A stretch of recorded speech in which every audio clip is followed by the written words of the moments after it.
Start off with the obvious question here on how the economy is doing right now. I mean, we know Trump, he's in office. We know a lot of things are happening at this point, but he's talking about, bringing jobs back, bringing manufacturing back. I mean, are all our problems completely solved now and the economy's ready to go full steam ahead, or do we have problems ahead of us? We're in the process of a complete fracturing, deterioration, and breakdown of the U.S. economy. Trump offers some bright lights, but what do you do with a locomotive that's going down the hill toward the chasm and it's picking up speed at 80 miles an hour on the track? What do? You can't really do anything. You can't do much. So take a look around the malls. We just had notification that major retail chains have announced, I think it's close to 1,300 different stores are going to be shut down this year. 1,300 stores. We got Macy's pretty much demolished. Sears in its current state of bankruptcy, working toward the final climax. It seems like the only retailer who's doing anything right is Amazon. And now I'm starting to hear that Bezos is a target for something. I don't know, but as a part owner of the Washington Post, he's getting involved a bit too much in politics, so I wouldn't be surprised if his business takes a downturn suddenly. He signed on some big contracts with the CIA to do cloud storage, and that's why, Amazon is favored by the government fascists. I'm going to use the word fascist frequently in this interview. I don't want to be confused with, Franco in Spain. These are neocon fascists that cut across both party lines. We have two political parties now in the United States in reality. It's the neocon fascists versus the populists. Trump is a populist. The neocon fascists include Baby Bush, Obama, and probably 3/4 of the Congress. Those are the fascists. Those are the ones who promote the wars, who favor the false news and CNN, and who, sign up for whatever war of the week we have. The United States is dedicated toward war. Okay, the economy is doing pathetically. We have car loan defaults. We're back to where we were in 2007 regarding home loan defaults. And we have student loan defaults that are at least $1.5 trillion in volume overall, but not at risk of defaulting. We have 40% of all student loan holders actually saying in polls they expect never to pay their debt and the government to forgive it.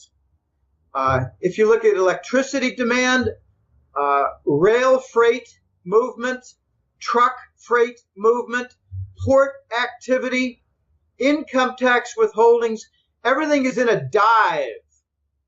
So Trump has plans, and I give him credit that he's got plans. Some of them are innovative. The most clever that I've seen is, I don't know whether it's from browbeating or just encouraging as our friend, the vassal state of Japan, but he's working toward Japan investing $1 trillion in U.S. infrastructure / industrialization. I don't really mind if Japan and China set up tens of thousands of businesses in the United States. We need to do something. I'd like to see a national initiative for 20,000 businesses a year in free trade zones and elsewhere, along with the Asian helping with it's like a return to the 19th century, where the Asians built the railroads. And there's a lot of controversy on that. I don't want to get into all that, but, a lot of Chinese work toward building the railroads in the West.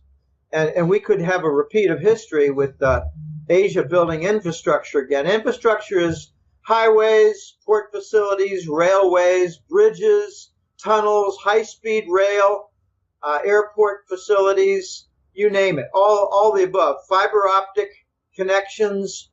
South Korea has the best fiber optic connectivity in the world right now, and the United States is actually not doing badly when it comes to telecommunication infrastructure. We're doing very badly with our dedication to the Rockefeller model on gasoline and diesel usage. How are those 8-lane highways around Los Angeles? How are they doing lately? They earn the name of parking lots. If you want to contrast, take a look at the major cities of China, where you have 16 different rail lines moving between cities to the suburbs and to distant locations like other cities. Every major city is extremely well organized, and they do not have a lot of truck traffic in their distribution system. They're far more advanced than the United States, and the Americans have no idea how far behind we are. So Trump has some plans. I give him credit.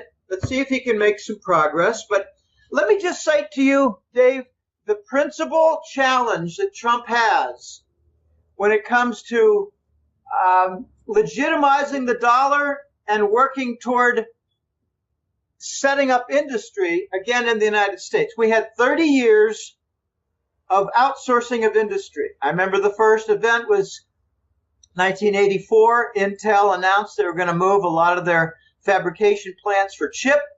They call them chip fab plants. And they were going to move to the Pacific Rim. And we at Digital put our heads together and said, this is a very bad trend if it becomes a trend. And it became a national movement. And by the 1990s, I concluded, as a, still working in marketing research and industry in the United States, I concluded with my own abilities that the United States has moved away from legitimate income. And now we're going to rely on phony financial sector income, asset bubbles, etc., financial engineering, which, by the way, Greenspan gave his full weight and support. Then came Lehman and the bust. So it's on his hands. But we have, as a result of 30 years, a $550 billion annual trade deficit. This is the major problem for the nation when it comes to economics. We lack industry. We lack an adequate base of industry with which to carry on business as a nation. Now, remember in the 80s and 90s, the Germans did not follow our lead. Western Germany and Britain and I don't think Australia did. Western Europe and Britain and Canada largely followed our lead to destruction. They also followed our lead in the real estate bubble destruction. Australia is stuck in that right now, but they've got a very different phenomenon, kind of like Western Canada. Tremendous Chinese property demand. Okay, so let's just suppose that the several people on Trump's advisory team who are full-blown advocates of the gold standard decide, all right, let's try to work toward a gold-backed currency and get some basis for the currency that's precious metals, and let's go about the revitalization of our nation. Okay, well, let's just assume that the trade deficit doesn't get worse because of a proper policy. Let's just assume it's a nice flat $500 billion for a trade deficit. Okay, if we back the dollar with gold, then our creditor nations, I should say the surplus trade nations, can all group together and say, all right, we 80 nations have claims on $500 billion to your gold-backed currency. We want those 13,000 tons of gold. That's just the first year. That's assuming it doesn't get any worse. I'm hearing it's going to be closer to $600 billion this year. Because we haven't done anything. We never do anything. All we do is print more money and have more fraud and have more wars. We never fix anything. Hey, Jim, are the neocon fascists, are they going to stop Trump from bringing jobs back here? I mean, are they on the same page as him? I don't think they're on the same page as Trump for anything. They want to continue the wars. They actually try to promote the conclusion, the belief in the U.S. population that war is good for the economy because it brings jobs. It's the exact opposite. There's a 2 or 3-fold trickle down for military type weapons jobs. There's a 7 or 8-fold trickle down for actual products and services. In other words, if you build things, you install things, you improve the efficiency of systems, and you create a wealth that trickles down all through the neighborhoods where the people work. If you make weapons, when you install something, you end up with massive destruction. So they try to actually say, I call it Reich economics, fascist economics. They try to make the point that all the war will result in tremendous job growth from the reconstruction. I mean, everything just about is upside down, Dave. It's really quite pathetic. But we're going to get to the jobs creation stage if we can get past the political squabbling and undermine and sabotage game. We haven't done jack shit industrialization since the inauguration 2 months ago. We also have coming up on March 15th the debt ceiling. How do you think Trump is going to handle this? This is when everything freezes because Obama and Boehner, they made that agreement that, you know, he can bring the debt up to 20 trillion and, you know, we'll put it out until 2017 when Obama wasn't in office. What do you think is going to happen at this point? Okay, I must admit a little bit of ignorance. I thought that it was permanently suspended and now it's going to be unsuspended. I did not know that Obama just removed the debt limit during his watch. I think what's going to happen is what's always happened without exception within the U.S. government, squabbling and deliberation for the debt limit. They'll extend it. You may have some mini crises where a few offices are shut down, and then there'll be more threats, and then there'll be more white paper reports of the consequences if this continues. And then the Senate, being the irresponsible and reckless group that they are, will just extend the limit. They'll maybe make it, 21.62 trillion. And how will they arrive at 21.62? I don't know. They'll probably pull it out of their asses. Well, what they don't properly estimate is the deficit. Deficit is probably $1.4 trillion last year.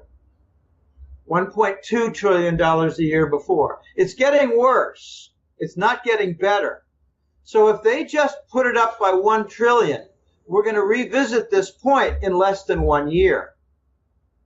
What will Trump do? I think Trump will say, hey, look, you must extend the limit because I've got some plans for infrastructure projects. Have we launched a single shovel on a single infrastructure project in 2 months? No. Have we instead made commitments for a $50 billion increase to military spending? Yes. So, I'm in favor of the whole Trump theme, the idea of Trump. I'd like to see some actual projects kick off. I'd like to see some actual arrests, like for McCain, Pelosi, Graham. These are traitors. I'd like to see treason become a watchword with the American public demanding action for treason. We've got it all over the place. I've been saying kind of as a bad joke for the last 2 years. Treason is a calling card for high office in the U.S. government. Now we have treason laced all through the offices. Russia is not an enemy. Russia is a propped up concept to make an enemy in order to foment more wars and more military spending. And now anyone who was in contact with Russia is called a traitor. Well, that's kind of like CNN defining what fake news is. So we got everything pretty much upside down. I'm looking forward to seeing what Trump does for the first infrastructure plans, which require, back to your question, they require a suspension of the debt limit. Obama tried to set things up so he could shackle Trump immediately. But I don't think he set up this suspension lifting at a time when Trump was even a candidate. So kind of like Greenspan. Greenspan left a little bit early. Remember, his tenure was not up. Right. And he handpicked Bernanke. That's so that he would not be there during the Lehman breakdown. You remember Robert Rubin retired 6 months before the Clinton administration was done? He wanted to make sure that he wasn't there when the 2000 tech telecom bust was in full swing. And he also had a lot of private trading to do, shorting the stock market. He raised the interest rates, then got out of town, profited personally after doing all the 0% gold leasing, by the way. That's a Robert Rubin project. So, these guys, they get out of Dodge before the failure happens on their watch. And that's pretty much what Obama did. So, I think we're going to get a suspension, to answer your question. Continued expansion, raising the limit. When have we ever not done that? We've always done it. Right. You think we're not going to now? Well, this could be a chance for the fascists, the neocons in Congress, who are probably 75%. This is their chance maybe to say, Trump, you're the president, so, deal with it. Here's the limit. We're not spending it. Deal with it. And then maybe we might get an executive order to raise the limit. Oh, my goodness. The United States is so broken that I think it's going to be 10 years at least to begin fixing it. We started breaking in 71 when we lifted the gold standard. We had a climax of the breakdown in 2001 with the inside job 9/11 attacks and the Patriot Act, which I called the fascist manifesto, and we began the era of the fascist business model. How's it working out? Did we end up having more fraud or less fraud? More war or less war? More debt or less debt? More industry or less industry? And now we have a breakdown. Hey, I got news for you people. The United States is the center of the global fascist movement. And everything the fascists touch, they ruin, they kill their hosts. U.S. is no different. Do you think these fascists, you think they're going to bring the economy down and blame it on Trump? Do you think this is one of their plans? Yeah, I think so, but look what happened with Obama. Obama got a good deal of blame for what happened with Bush, too. And it was kind of silly. Come on. Immediately you had the after effects of Lehman and the Lehman event itself. You can't blame that on Obama. You blame it on Paulson. You blame it on the Bush team, the cabinet. You blame it on a lot of things, but not Obama. And now Obama has left the whole nation in absolute tatters.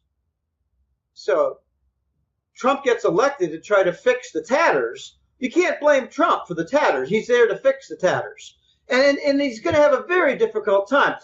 I think he's going to be a one-term president, but I think he's going to start a lot of really positive things. He's made way too many enemies already. He declared war. Dave, we really need to get to the crux of what this is all about. Trump is the First America candidate. First America is a name of fired generals and admirals from the Pentagon. They were fired by Clinton, Bush II, and Obama. 500 of them, because they were not loyal to the narcotics within Langley. Langley's been running the presidency since Papa Bush, 1988. We've got almost 30 years of narco presidencies. Clinton, Baby Bush, and Obama are all narcotics addicts. So it's very hard to reverse all this. And we have tremendous amount of destruction. So Trump ran on a plank to stop the destruction. And the First America generals have been meeting every year in Idaho. Remember at the inauguration speech, Trump mentioned First America something like a dozen times. America first, rather. America first. And it's a code word. It means we just had a Pentagon white hat military coup. The good guys in the Pentagon have taken the nation back. And Trump had an executive order to cut off the narcotics funds movement into the U.S. banks. He declared war against the black hats of Langley. This is war. We have civil war in the U.S. government at the highest level. Trump is trying to restore the nation and remove the narcotics from our highest offices. We have wars that are funded by narcotics. It's called ISIS. People, wake up. The Syrian war is funded by narcotics. The Yemen war is funded by Saudi narcotics in league with the Bush team. And a very funny little side story when it comes to narcotics. Remember Jeb Bush in the early portion of 2016 dropped out of the Republican presidential race? Yes. You remember his weepy, wimpy reason? You people are criticizing my mother. Really? That's precisely when the Russian military was cutting off the narco lines for the Bush-Saudi connection. And Jeb Bush lost funding for his presidential campaign that was coming from Saudi narcotics. So how far are the fascists going to take this? I mean, we can see what's happening in the corporate media right now, where they're pushing their agenda, and Trump is fighting back and pointing out certain things, and, you know, there's fake news things going all around and things like that. But how far is the fascist neocons going to take this? Are they going to take it to the next level? And when I say that, I mean maybe assassinating them if they don't get their way? I don't want to talk about the assassination concept at all. Let me put it this way. When they talk about globalists, when Trump talks about the people versus the globalists, he's not really specific. What he's referring to is the global banker cabal. What he's talking about is the group of corporations, the sectors, like the banks, news media, pharmaceuticals, and a few others with a more minor role, all being in league together, energy, oil and energy, being in league together toward establishment of the global fascist state. That's what I call it. Globalist means global fascist state. But if you look in the online magazines and news sites, you hear the phrase New World Order, NWO. And that's one reason the Chinese, under President Xi, have very cleverly come up with the new Silk World Order. In other words, the Eurasian Trade Zone is the answer to the New World Order by the globalists who are promoting a global fascist state. Notice that in the European Union, orders are given by the Commission, which is not elected. like continuation of the Russian sanctions, even though almost no European nations wants them to be continued. So this is going to be motive to fracture the nation, to fracture the nations within the EU. But how far are they going to take it? Here's the big point to make. If the economy gets ruined, or at the same time, one or the other or both, we have rioting in the streets of the United States, like, say, because they're out without jobs, or because, say, the supply chain is messed up for gasoline and food, or, say, the various NGO groups funded by Soros, managed by Obama now, are inciting riots. If we have riots and civil disorder at the same time that we have economic deterioration to the point of breakdown, then that is precisely what the globalists will use and take advantage of to create martial law under fascist rule. They will then say, we got emergency teams that must take over, and Trump, you're not the president anymore. It'll be a fascist takeover by, say, the narco barons in Langley. Will they take extreme measures against Trump? I don't know. I hope not. I don't want to repeat what I went through when I was 11 years old, which was the removal of John Kennedy, probably the last populist president we had. Don't think for a minute that Jimmy Carter was a populist president. No, he was part of the cabal. He continued everything that Kissinger had to do. He just had a different Secretary of State. By the way, if you're looking for the ringleader, the main organizers of the pedophile rings, there are two: Henry Kissinger and the Israeli Mossad. This is probably the biggest story since World War II. And it's just getting revealed one layer of the onion at a time. They invite congressional leaders or judges or bankers to Lolita Island in the Bahamas, where Epstein does his, camping network. They film these people with underage girls or underage boys. I mean, just ask Harry Reid. Harry Reid almost lost his eye at a gay sex party in the White House. I mean, you just can't approach Barack from behind when Michelle is watching, because Michelle is Michael with a penis. Okay? That's how Harry Reid almost lost his eye and he retired. Okay, we've got a lot of these leaders who are caught in the honey trap of pedophilia. And let me just make a definition distinction. I don't really like the name pedophilia, because if they kill a 12-year-old girl after raping her several hundred times, and they kill her on the Satanist altar, I don't call that pedophilia. I call it child sacrifice and murder on the Satanist altar. And so does Trump call it that. We've got a great deal of Satanist threads running through the U.S. government at the highest level. Why does Nancy Pelosi have a restaurant that's named Goathead something or other in California? You just do a little research. These people are all dirty. Not 100%, but a lot of the major leaders are dirty. And Kissinger is a main leader in the extortion.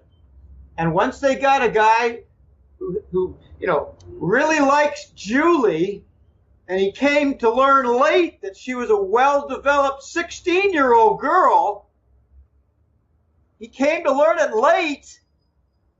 It's all on video. They vote exactly as how they're told. This is how it happens. It's called honey traps. And it's not just used to control people in their favor. It's to control people who do things like Elliot Spitzer. Does anybody realize what Elliot Spitzer was on the verge of doing before he fell into the honey trap? He was going to prosecute Wall Street for insider trading in the multi-billions. But no, he had to back out. I was kind of hoping Trump would appoint would appoint Eliot Spitzer as his attorney general. But that's just wishful thinking. I mean, what could they do to Eliot Spitzer that they had not already done? What new vulnerability does he have? I don't think he had any. Okay, so I think they're going to try to bring down the U.S. economy, and believe me, it would not be hard if they worked at it, because they've been doing a passive breakdown for a long time. Now all they need to do is do an active breakdown, like stop QE, stop the bond monetization for U.S. government bonds and for mortgage bonds. And lately, I think the Fed is involved a little bit, not as much as the European Central Bank, but I think the Fed's involved to some extent now with corporate bonds. So they can just halt all that, and we'll get a new Lehman event under the Trump administration. So he'll go into not panic mode, but, crisis alert, war room mode. And I think all of his projects would be on hold. And we can continue the wars. Are we still going to have a reset of the dollar collapsing? Is that still in play right now? Well, this is very weird and ironic. I made a call 3 years ago. I said the dollar is going to rise. We were not then at that point. The dollar was not rising. So we're going to get to a point in the next couple of years where the dollar rises, causes tremendous problems around the world economy, rises some more and then vanishes.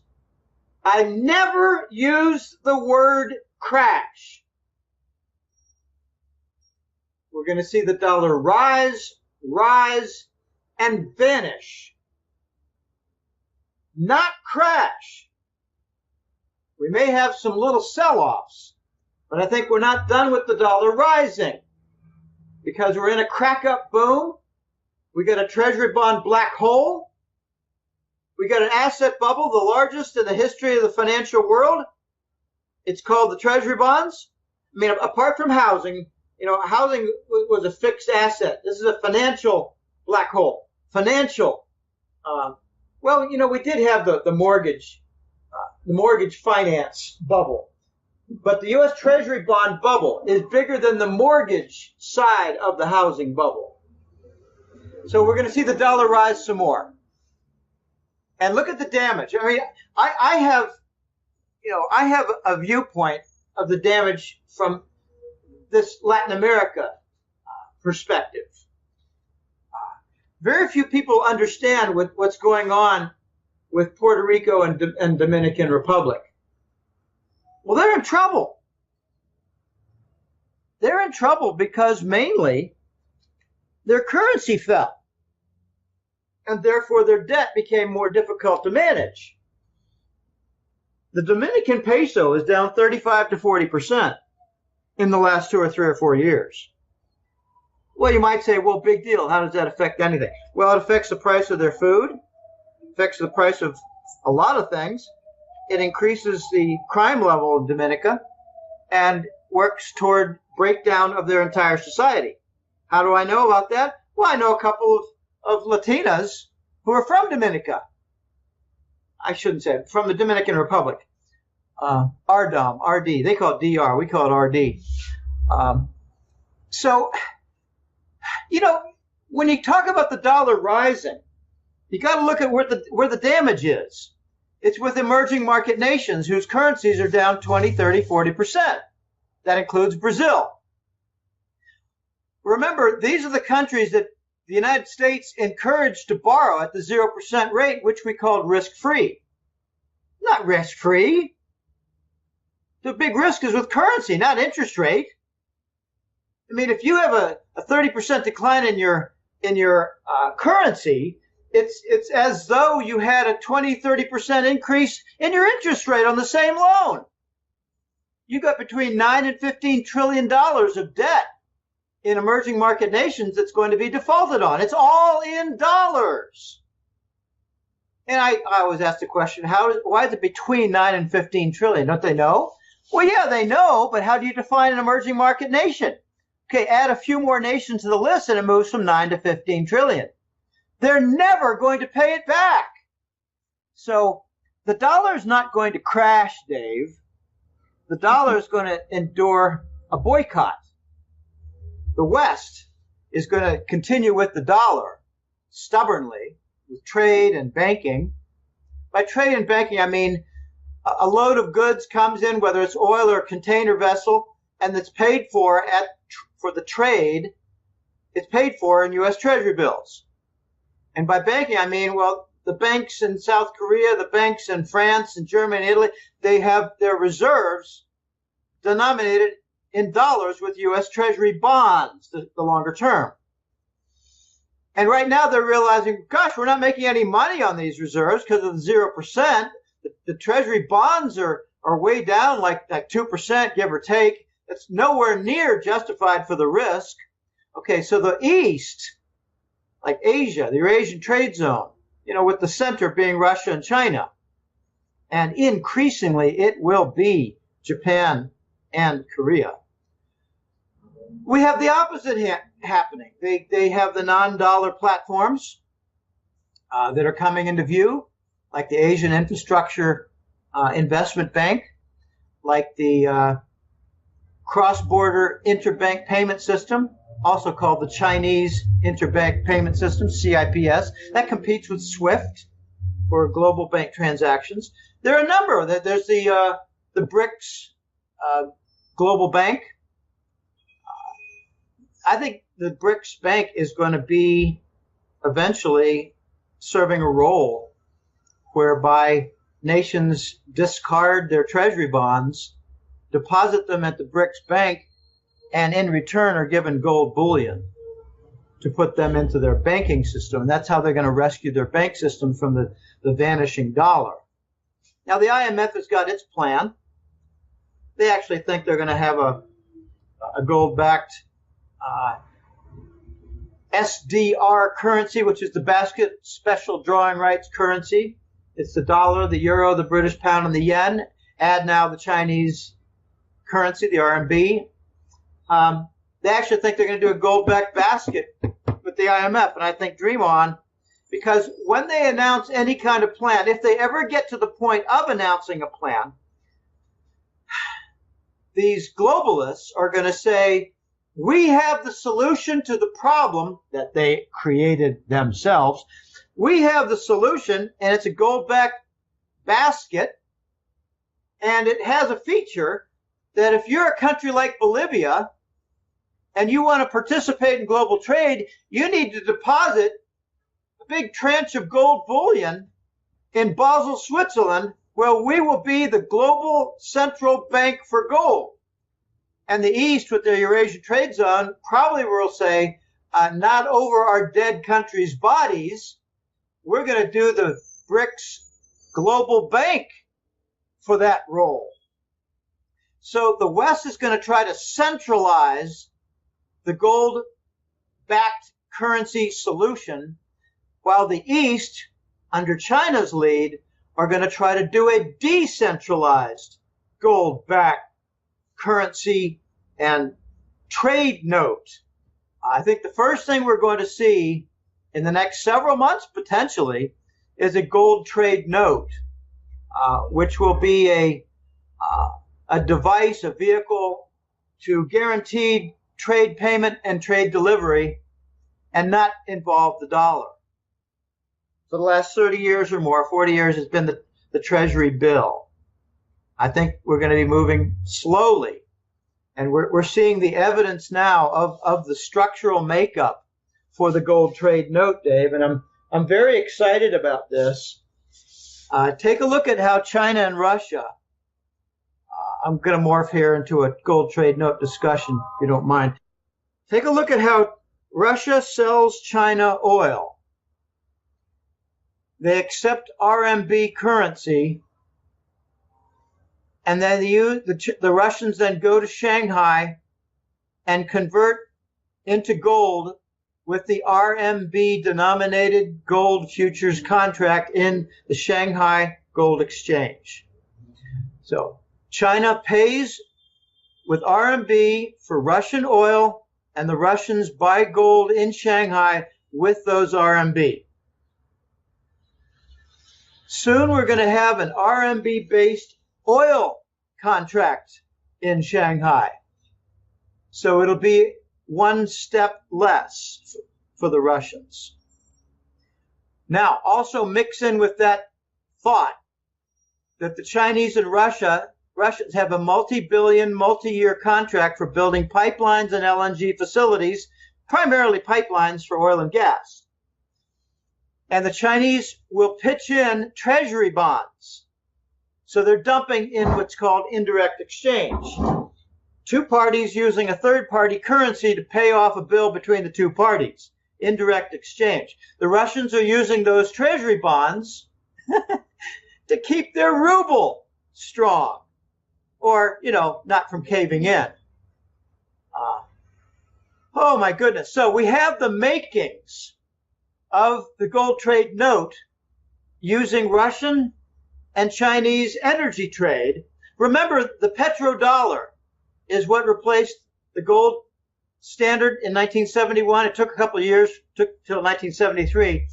The petrodollar has a petroleum sale foundation based in dollars, where OPEC, led by the Saudis, never converted their surplus into other currency. They left them in dollars. That was part of the deal. So the Saudis accumulated a tremendous amount of treasury bonds, and notice that in the tick reports for the treasury bond listings, for the longest time, the Saudis were not a single line item. It was OPEC nations. That's to hide the fact that the Saudis had a tremendous amount of treasury bonds, but also to hide the fact that the Saudis were required to supply the Department of Treasury with their core for the Exchange Stabilization Fund, which is an entirely separate topic. There was another slippery line item in the tick report for treasury bond listing, and that is the Caribbean grouping. For quite a while, Bermuda and Cayman were not delineated separately. That's to hide the fact that the British were buying a tremendous amount of treasury bonds illicitly under the table. Who cares if it's illicit anymore? Law doesn't mean a damn thing to these fascists. They'll violate the law and say it's all for national security. They violate the law and create a new war and say war is good for the economy. Always need an enemy. I just hope that Iran is not painted as an enemy here in the next couple of years, because not going to work. Iran's got good friends with the Russians and Chinese. You attack Iran and you're basically attacking the big triangle of the old empires: Chinese Empire, Russian Empire, and Persian Empire. Not going to work. Now, the U.S. is bankrupt. All we have left now is a military that's largely depleted. Hey, Jim, I wanted to go back to the gold trade note. What effect will that have on gold and silver? Will that increase the value of gold and silver if countries are trading in the gold trade note? If the gold trade note becomes a formalized item, you're going to see the shutdown very quickly of COMEX. You're going to see nation after nation climb on to this movement, and you're going to see the most gargantuan formal official demand in modern history for gold. You're also going to see it for silver, because silver will be a monetary metal. I think the gains for silver will be at least double the gains for gold. When I asked The Voice, this was a year ago, 2 years ago, what ratio do you recommend for precious metals investors, gold versus silver? I told them that I have been recommending 80% silver and 20% gold pretty much since the Lehman breakdown in 2008. And by the way, I got correct the forecast that we would move to 0% after Lehman. I also got correct that the 0% would remain in place forever. I also got correct that we would go to the QE bond monetization like a third world nation monetizing our $1 trillion annual debt in the United States. I also got it right that QE would remain in place forever. So this is, we're going to see tremendous demand for gold and silver. It's going to happen on both the trade side and the banking side, which will be a double-edged sword against the dollar and its global reserve currency status. I mean, if you were to ask 100 Americans picked at random, what does the global reserve status mean for the dollar? I think you get 98 blank stares and maybe one correct answer and one close to correct answer. What it means is that trade is settled internationally in the dollar. What it means is that the reserve assets for global banking systems, like in Korea, like in France, are based in the U.S. Treasury bond. So when gold goes after the trade payment route with the gold trade note, and when gold bullion goes after the bank reserve route, which is largely U.S. dollars through treasury bonds, you're going to see the dollar lose its global reserve currency status and the U.S. forced to create its domestic-only currency, which I've given the name, and I'm very happy to see other authors latch on to it. I call it the new Scheiß dollar, because Scheiß is German for shit and excrement and, rubbish, flotsam and jetsam. Scheiß is a little more general a word in German than just shit. In the United States, we don't call shit rubbish in a vacant lot. They call that Scheiß. It's, it's waste, rubbish. So when the U.S. is forced to create its domestic-only currency, that's when the major crisis happens in the U.S. By that I mean that's when the currency crisis hits, and that's when the import prices double. Because we're going to have probably a sequence of devaluations. The Chinese, when they were forced to endure a default on the gold lease, I mean, there's so much to tell about recent history that's not told properly. When China got the 1999 most favored nation status, they were asked to lease Wall Street a bunch of gold. I think it was something on the order of 3,000 or 5,000 tons. And the Chinese were very smart, and they said, well, we want a guarantee on this. So we gave them a secured stream bond, like a mortgage, but the secure stream was income taxes from the United States population, the citizens, the economy. And when the recession slammed the U.S. in 2007 and 8, the Chinese began dumping their Fannie Mae bonds. And they also demanded, asset seizure for things like the J.P. Morgan headquarter property. I mean, how many Americans know that J.P. Morgan's headquarters is owned by the Chinese? Very, very few, under 5%, under 3%, maybe under 1%, because we're not a very well-informed nation, given that CNN is so popular. Okay, so a lot of things going on here, Dave, and the moving parts are very wicked, and the Chinese are all over this. They infiltrated the International Monetary Fund. They're now making rules. Since when? Since when does Alibaba's CEO have a keynote speech at the Davos, Switzerland Economic Forum, which is really not an economic forum, it's more like a banker barbecue? And I wouldn't be surprised if in the back room there's some pedophilia going on and some murder of children. I mean, I'm not crazy. It's all coming out. Yeah, there have been arrests. Vault 7.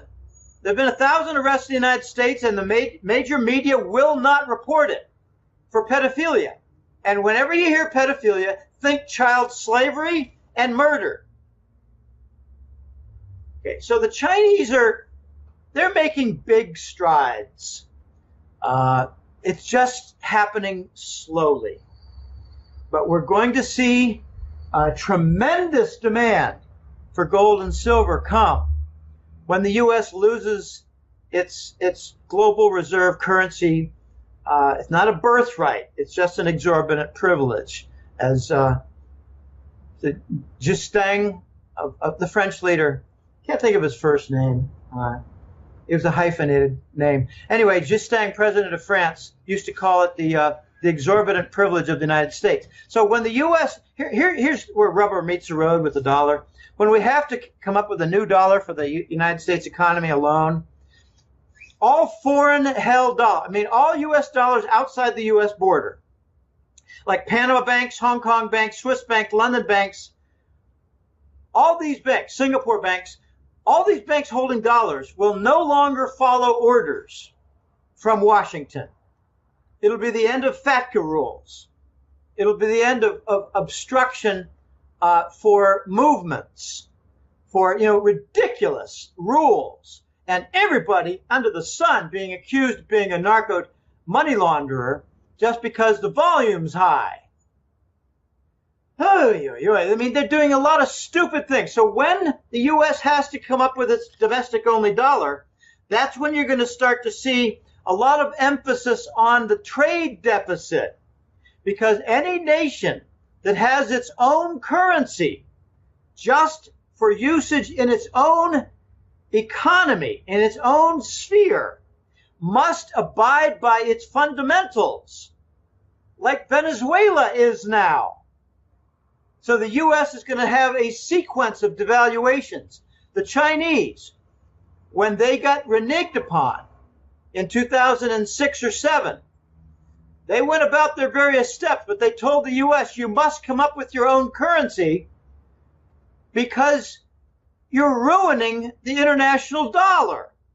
And we said, F you, we'll do as we damn well please. We're the leader of the free world. No, we're the leader of the fascist world. And what we've done since then was to impose 0% and not give them any interest on their reserves, another FU. And then we start printing money like Zimbabwe and certain South American countries have done. You can't print money, which is used as the global currency reserve and banking system. So the Chinese told the Americans, you need, with your new domestic-only dollar, to have a 50% devaluation. And the U.S. said, oh, really? That's pretty painful. Would it be okay if we do 30% devaluations back to back? Now, here's how devaluation mathematics works. Just focus on the retained value from a devaluation. Do a 30% devaluation, you retain 70%. So your buying power for $100 is like what it was for $70. Do another 30%, and you retain 70% of what you had before. In other words, 49%. There's your 50% devaluation. Except I don't think it's going to end there, because we're not going to get rid of our trade deficit. We don't have sufficient industry. That's why I think Trump is trying to focus first on the infrastructure, second on the reindustrialization, and he wants to buy time before the world rejects and boycotts the dollar. In other words, let's reindustrialize the United States before we lose the global currency reserve.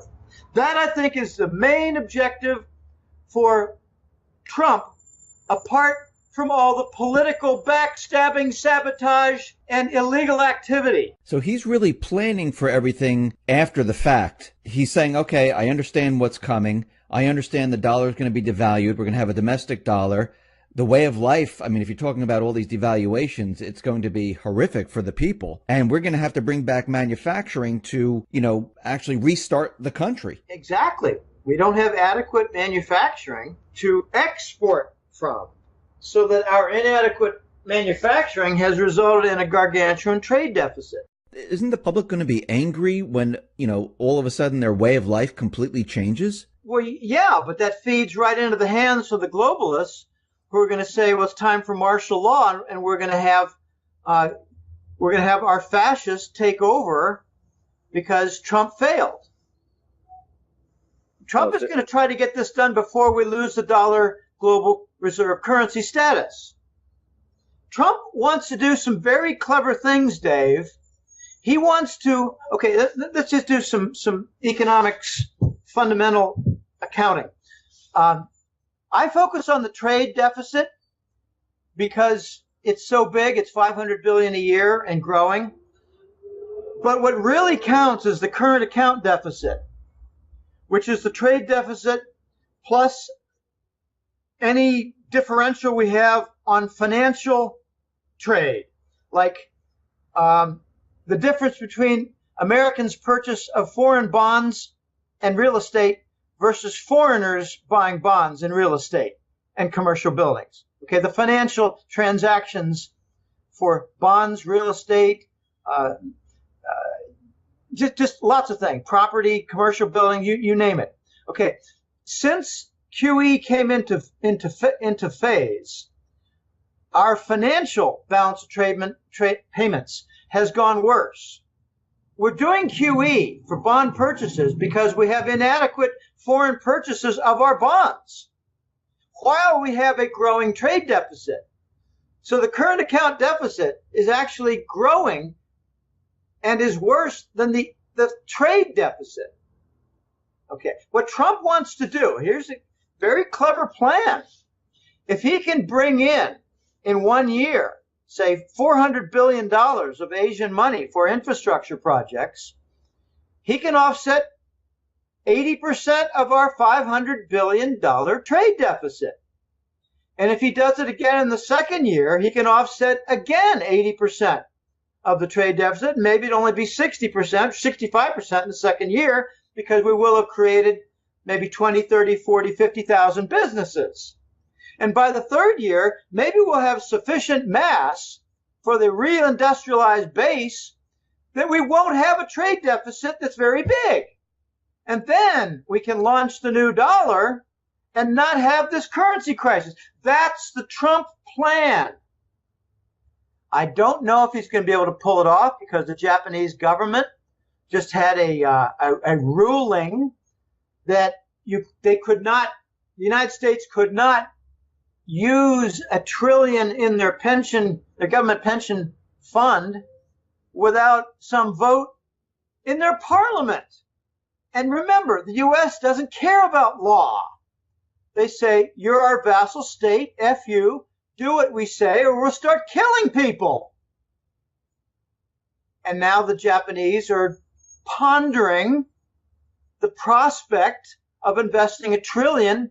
They've got a few trillion in their pension funds.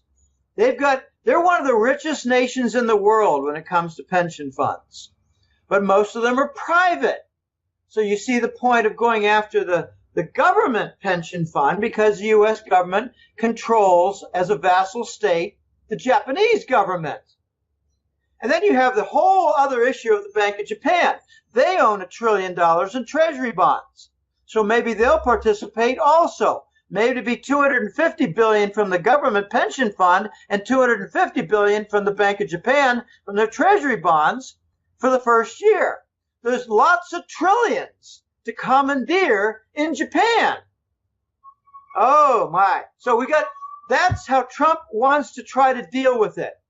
To use the current account deficit, make it a surplus, and offset the trade deficit.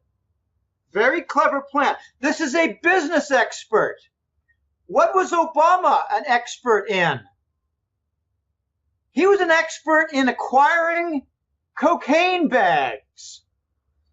He was an expert in revealing sealed documents from the courts for his political rivals.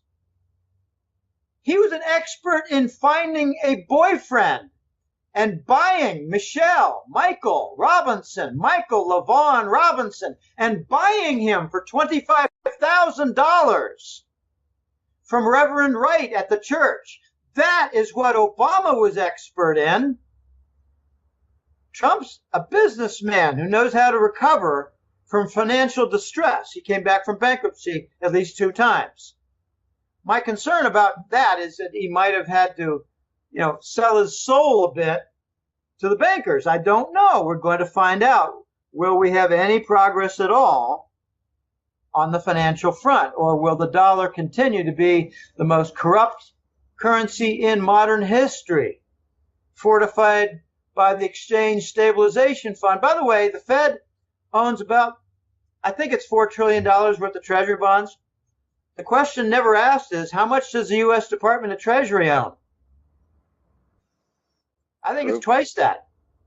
It's the Exchange Stabilization Fund. When $400 billion worth of Treasury bonds were dumped in the last year, the buying was not largely done by the Fed. It was largely done by the U.S. government and kept out of the news. The Department of Treasury is buying our own debt. So aren't the fascist neocons going to try to stop Trump from doing what you just said? Because, I mean, he'll look like a hero if he pulls this off. And I'm assuming they... Yeah. They'll try to interrupt anything he tries that will be, worthwhile. The neocons don't do things that are constructive. I don't think you can find any one of their policies in the last 2 to 3 presidential administrations that have been positive. You can say, oh, Clinton, look at all the prosperity we had during Clinton. No, what Clinton did was he stole Fort Knox and used all the profits from the dumping of Fort Knox to support the Treasury bonds and lower the interest rates for businesses. And if you do some econometric analysis, you will find that the number one cost factor for American business was interest rate back then. So he improved the most important and vital cost item. Okay, what has Obama done? Obama created Obamacare, which pretty much decimated the small business sector and resulted in a complete halt of hiring. So, the neocons don't do constructive things. No, they really don't. And you know what I'm seeing? You mentioned Iran with war, but I'm noticing a lot of propaganda and a huge push for North Korea, because the U.S. is moving the THAAD missile system into South Korea. I heard there was a report that North Korea was firing their missile and they were trying to hit a Japanese base. We know there was that assassination in Malaysia. Now the Malaysian ambassador and the North Korean ambassador, they're both leaving each other's country. To me, it seems like they're trying to, shift everything and trying to start something with North Korea and pushing very, very hard. I mean, do you see that? Well, yeah, these are the neocons. Yeah, they're trying to become belligerent and bring about some kind of sparks between the U.S. and China. And it's just not going to work. It's not going to work. I mean, the Chinese have fired back, not missiles, but they've halted 110,000 tourists to certain locations in South Korea. They're not going there anymore. Yeah. I mean, the Chinese have a billion man army with commerce. They're boycotting Apple devices right now. They have been boycotting Google for the longest time.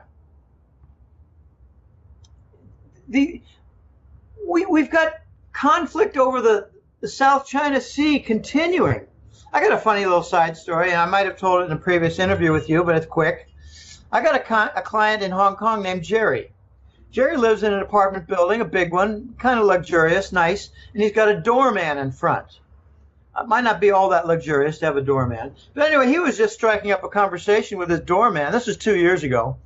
And he said to his doorman, my son has got an interesting job now. He's being paid by a U.S. government agency with a name that does not say U.S. government on it, but he's paid $100 a day to carry a placard and yell slogans about the Japanese objection to the South China Sea Islands. Okay, so, if you're wondering, is the United States behind the demonstrations in Asia, in that region, regarding the South Sea Islands? The answer is yes. And I have a client whose son is being paid. They're doing the same business model with Obama and Soros. They're paid $14 an hour to go out and demonstrate against Trump. And the organizers, the managers, are paid $1,000 a month. So, what does Obama call these groups? Democracy something or other. They're not about democracy. Nothing about the fascists is about democracy.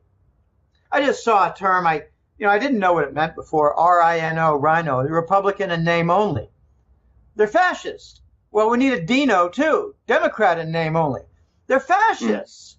We got Democrat neocons. Does anybody realize that the Obama Secretary of State and pretty much the entire brass of their State Department was holdovers and other associated members of the Bush team? The neocons cut across both parties, and the State Department is your best evidence. I mentioned that to my blockheaded brother, and he said, "Oh, I didn't know that." I said, "That's because you're reading the fucking New York Times." Do you have any closing thoughts or anything else you want to say? Sell all of your paper assets. Sell the majority of them. Get going. Because the Fed and the Wall Street banks are keeping your stocks propped, and they're pretty much the only buyers of bonds. Sell what they're propping. Has anybody ever heard the concept of sell high, buy low? It's kind of a foreign concept now, because the Wall Street boys are trying to get you to believe buy high, and as it keeps going higher, buy more. They're bubble merchants. So sell the stocks and bonds, sell your CDs, redeem them, because they're at risk. If the new dollar is announced next month, I guarantee there's going to be a stock market decline. I guarantee there can be bank bail-ins and failures. What do you do after you sell all these paper assets? You buy gold and silver bars and coins. Buy all you can find. In fact, pay small premiums to buy what you can. Go into dealers and say, "I know the price is X for gold coins, but I'll give you an extra $80 per coin if you can just find them." I guarantee you go to the top of the list and there'll be more to buy. So we need to increase the premiums on these merchants in order to make it more apparent that the gold price is phony, and so is the silver price. Okay. After you go buy your gold and silver, just sit back and watch, because things are going to break down a lot worse. I'd like to end with one little quick story. The Voice had a story to tell back in right around Christmas time, a couple months ago. It was about what is the real price of gold. And one of my questions to him was, do you have any recent transactions that you've heard of that are, large quantity, where the price of gold was known? And he wrote back and sent a picture.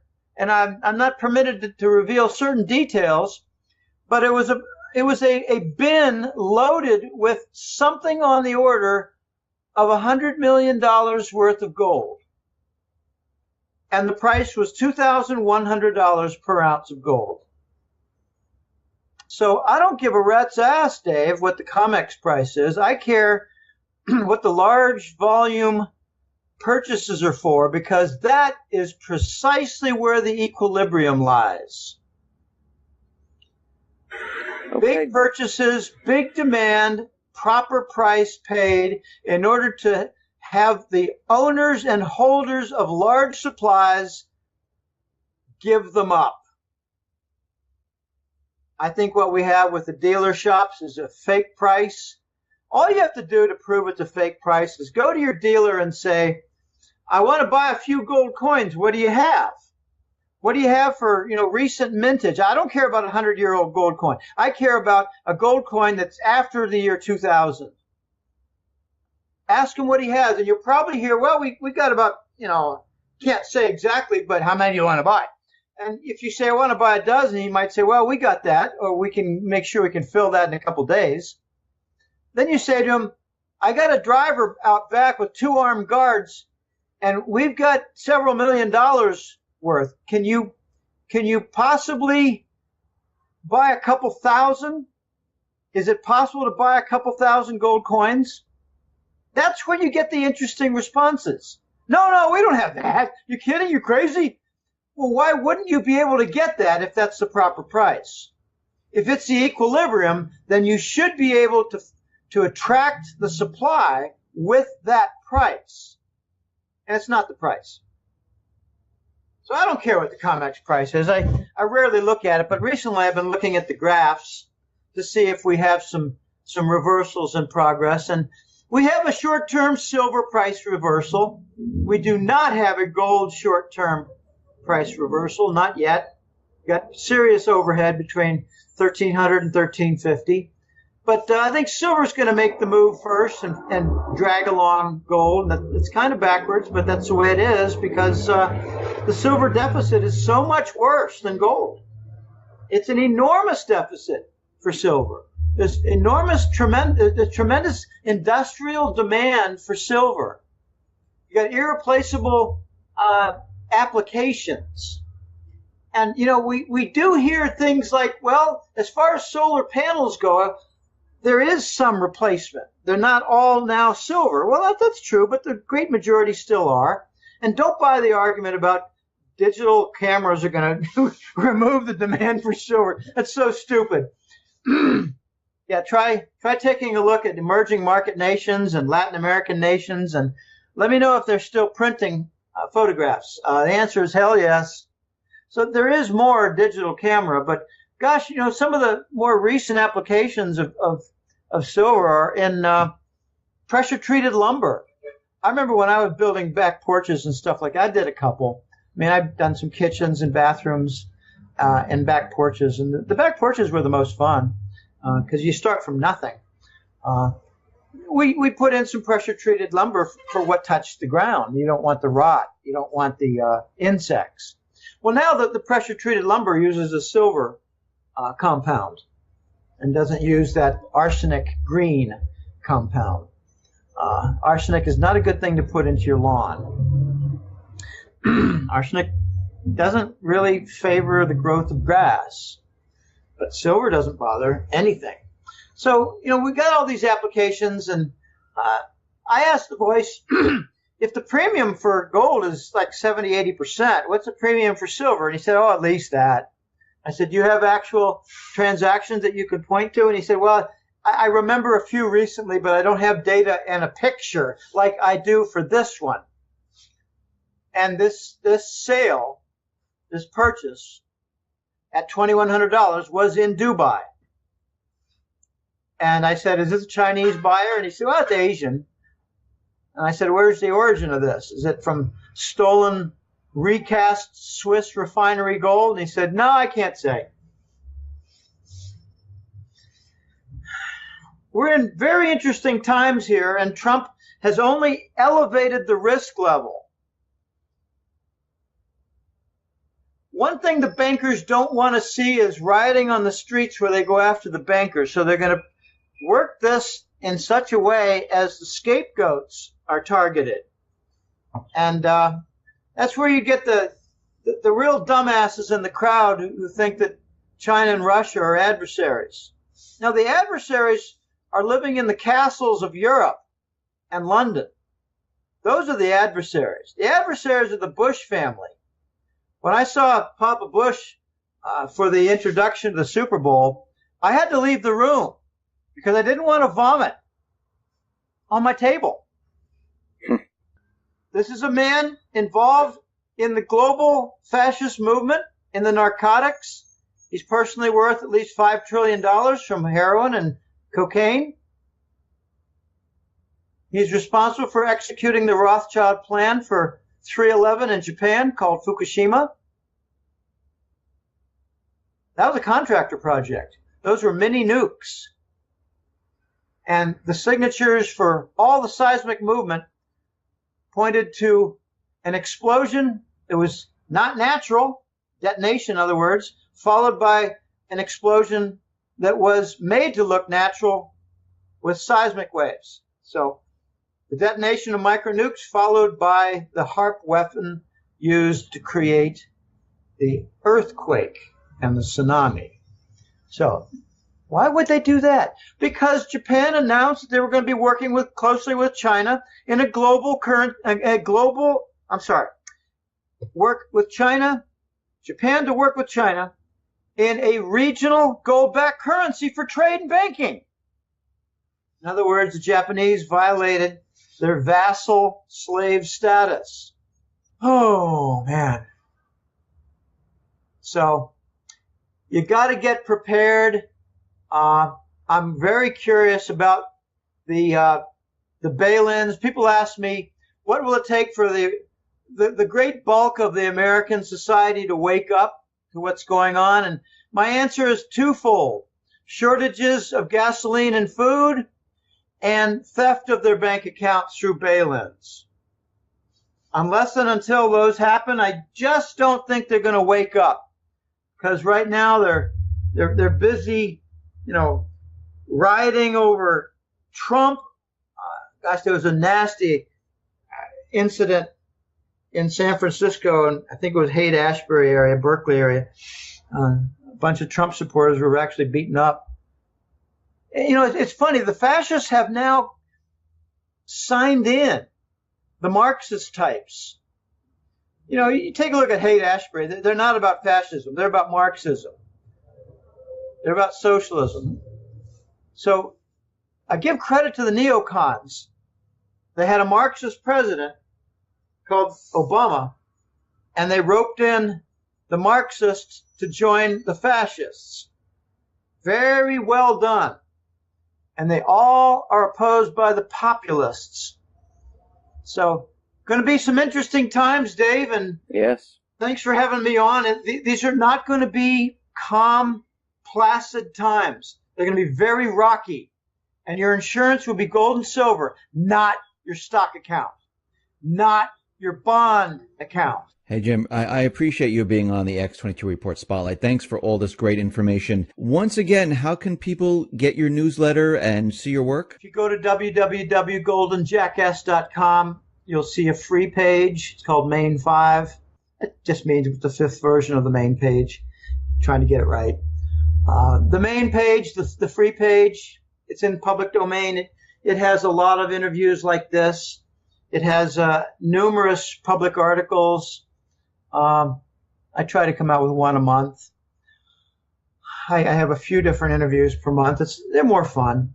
And I think people appreciate the interview more than they do a public article. They latch onto it better.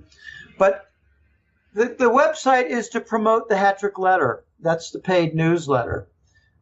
This May will be 13 years for the newsletter, and I'm very pleased with the progress for the newsletter. I'm very pleased with the publicity that it gets, how elements are quoted, and I'm very amused by how the new Scheist dollar term has been adopted by numerous writers out there. I haven't seen it in the Wall Street Journal yet, though, or Barron's, but probably never will. So I invite people to go to the website, look at the free material, and then sign up for the Hattrick Letter. There are 2 monthly reports. One is called the Global Money War Report, high-level issues. The second is called the Gold and Currency Report. I put in that one the issues regarding the petrodollar, because that's related to currency, and also the Eurasian Trade Zone coming into view, the One Belt, One Road, which is really the non-maritime routes to capture Europe in trade. So the 2 reports are monthly. They're a lot of work, Dave, and there's some stress when I'm doing the work because got to get things right.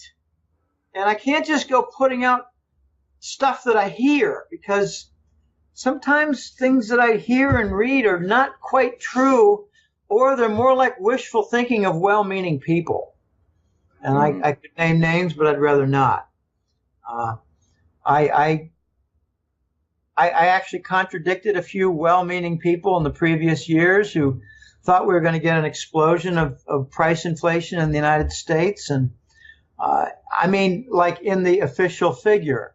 And I said, no, we'll just get it in reality. We won't get it in the official figure. And then other people think we're going to get a breakdown of the COMEX last year. And I didn't. I thought that we might, by the end of the year, see evidence of that, see it begin. But everything gets delayed.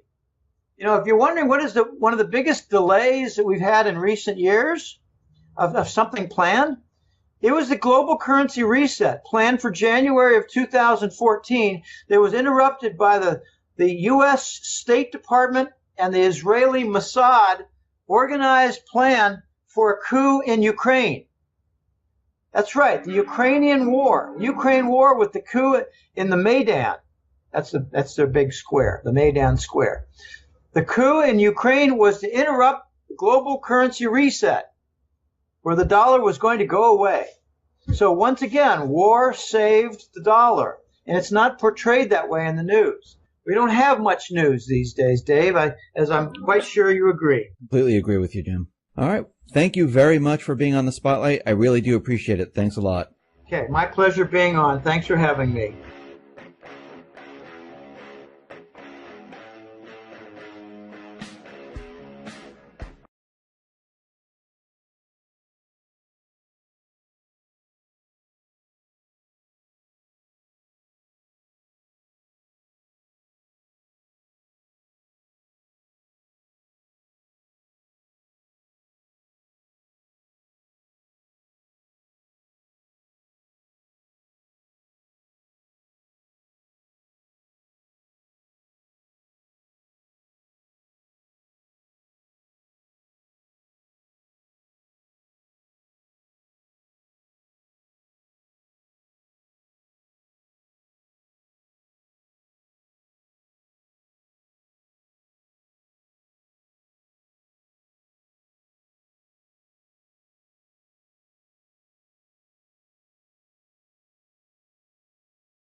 Start off with the obvious question here on how the economy is doing right now. I mean, we know Trump, he's in office. We know a lot of things are happening at this point, but he's talking about, bringing jobs back, bringing manufacturing back. I mean, are all our problems completely solved now and the economy's ready to go full steam ahead, or do we have problems ahead of us? We're in the process of a complete fracturing, deterioration, and breakdown of the U.S. economy.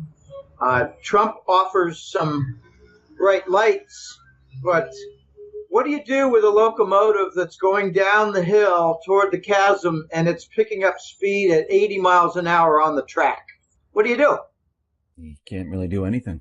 You can't do much. So take a look around the malls. We just had notification that major retail chains have announced, I think it's close to 1,300 different stores are going to be shut down this year. 1,300 stores. We got Macy's pretty much demolished. Sears in its current state of bankruptcy, working toward the final climax. It seems like the only retailer who's doing anything right is Amazon. And now I'm starting to hear that Bezos is a target for something. I don't know, but as a part owner of the Washington Post, he's getting involved a bit too much in politics. So I wouldn't be surprised if his business takes a downturn suddenly. he signed on some big contracts with the CIA to do cloud storage, and that's why, Amazon is favored by the government fascists. I'm going to use the word fascist frequently in this interview. I don't want to be confused with, Franco in Spain. These are neocon fascists that cut across both party lines. We have two political parties now in the United States in reality. It's the neocon fascists versus the populists. Trump is a populist. The neocon fascists include Baby Bush, Obama, and probably 3/4 of the Congress. Those are the fascists. Those are the ones who promote the wars, who favor the false news and CNN, and who, sign up for whatever war of the week we have. The United States is dedicated toward war. Okay, the economy is doing pathetically. We have car loan defaults. We're back to where we were in 2007 regarding home loan defaults. And we have student loan defaults that are at least $1.5 trillion in volume overall, but not at risk of defaulting. We have 40% of all student loan holders actually saying in polls they expect never to pay their debt and the government to forgive it. If you look at electricity demand, rail freight movement, truck freight movement, port activity, income tax withholdings, everything is in a dive. So Trump has plans, and I give him credit that he's got plans. Some of them are innovative. The most clever that I've seen is, I don't know whether it's from browbeating or just encouraging as our friend, the vassal state of Japan, but he's working toward Japan investing $1 trillion in U.S. infrastructure / industrialization. I don't really mind if Japan and China set up tens of thousands of businesses in the United States. We need to do something. I'd like to see a national initiative for 20,000 businesses a year in free trade zones and elsewhere, along with the Asian helping with it's like a return to the 19th century, where the Asians built the railroads. And there's a lot of controversy on that. I don't want to get into all that, but, a lot of Chinese work toward building the railroads in the West. And we could have a repeat of history with Asia building infrastructure again. Infrastructure is highways, port facilities, railways, bridges, tunnels, high-speed rail, airport facilities, you name it, all the above. Fiber optic. If you build things, you install things, you improve the efficiency of systems, and you create a wealth that trickles down all through the neighborhoods where the people work. If you make weapons, when you install something, you end up with massive destruction. So they try to actually say, I call it Reich economics, fascist economics. They try to make the point that all the war will result in tremendous job growth from the reconstruction. Everything just about is upside down, Dave. It's really quite pathetic. But we're going to get to the jobs creation stage if we can get past the political squabbling and undermine and sabotage game. We haven't done jack shit industrialization since the inauguration 2 months ago. We also have coming up on March 15th the debt ceiling. How do you think Trump is going to handle this? This is when everything freezes because Obama and Boehner, they made that agreement that, he can bring the debt up to 20 trillion and, we'll put it out until 2017 when Obama wasn't in office. What do you think is going to happen at this point? Okay, I must admit a little bit of ignorance. I thought that it was permanently suspended and now it's going to be unsuspended. I did not know that Obama just removed the debt limit during his watch. I think what's going to happen is what's always happened without exception within the U.S. government, squabbling and deliberation for the debt limit. They'll extend it. You may have some mini crises where a few offices are shut down, and then there'll be more threats, and then there'll be more white paper reports of the consequences if this continues. And then the Senate, being the irresponsible and reckless group that they are, will just extend the limit. They'll maybe make it, 21.62 trillion. And how will they arrive at 21.62? I don't know. They'll probably pull it out of their asses.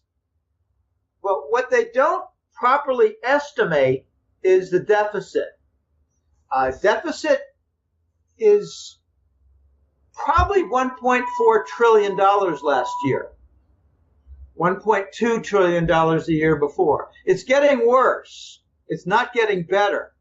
So if they just put it up by one directions, South Korea has the best fiber optic connectivity in the world right now, and the United States is actually not doing badly when it comes to telecommunication infrastructure. We're doing very badly with our dedication to the Rockefeller model on gasoline and diesel usage. How are those 8-lane highways around Los Angeles? How are they doing lately? They earn the name of parking lots. If you want to contrast, take a look at the major cities of China, where you have 16 different rail lines moving between cities to the suburbs and to distant locations like other cities. Every major city is extremely well organized, and they do not have a lot of truck traffic in their distribution system. They're far more advanced than the United States, and the Americans have no idea how far behind we are.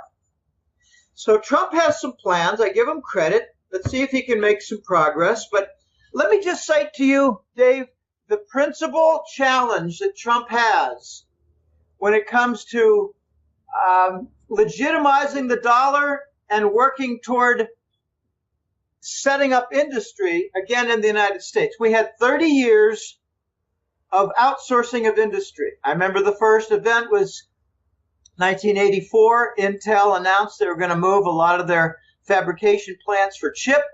They call them chip fab plants. And they were going to move to the Pacific Rim. And we at Digital put our heads together and said, this is a very bad trend if it becomes a trend. And it became a national movement. And by the 1990s, I concluded, as a, still working in marketing research and industry in the United States, I concluded with my own abilities that the United States has moved away from legitimate income. And now we're going to rely on phony financial sector income, asset bubbles, etc., financial engineering, which, by the way, Greenspan gave his full weight and support. Then came Lehman and the bust. So it's on his hands. But we have, as a result of 30 years, a $550 billion annual trade deficit. This is the major problem for the nation when it comes to economics. We lack industry. We lack an adequate base of industry with which to carry on business as a nation. Now, remember in the 80s and 90s, the Germans did not follow our lead. Western Germany and Britain and I don't think Australia did. Western Europe and Britain and Canada largely followed our lead to destruction. They also followed our lead in the real estate bubble destruction. Australia is stuck in that right now, but they've got a very different phenomenon, kind of like Western Canada. Tremendous Chinese property demand. Okay, so let's just suppose that the several people on Trump's advisory team who are full-blown advocates of the gold standard decide, all right, let's try to work toward a gold-backed currency and get some basis for the currency that's precious metals, and let's go about the revitalization of our nation. Okay, well, let's just assume that the trade deficit doesn't get worse because of a proper policy. Let's just assume it's a nice flat $500 billion for a trade deficit. Okay, if we back the dollar with gold, then our creditor nations, I should say the surplus trade nations, can all group together and say, all right, we 80 nations have claims on $500 billion to your gold-backed currency. We want those 13,000 tons of gold. That's just the first year. That's assuming it doesn't get any worse. I'm hearing it's going to be closer to 600 billion this year because we haven't done anything. We never do anything. All we do is print more money and have more fraud and have more wars. We never fix anything. Hey, Jim, are the neocon fascists, are they going to stop Trump from bringing jobs back here? I mean, are they on the same page as him? I don't think they're on the same page as Trump for anything. They want to continue the wars.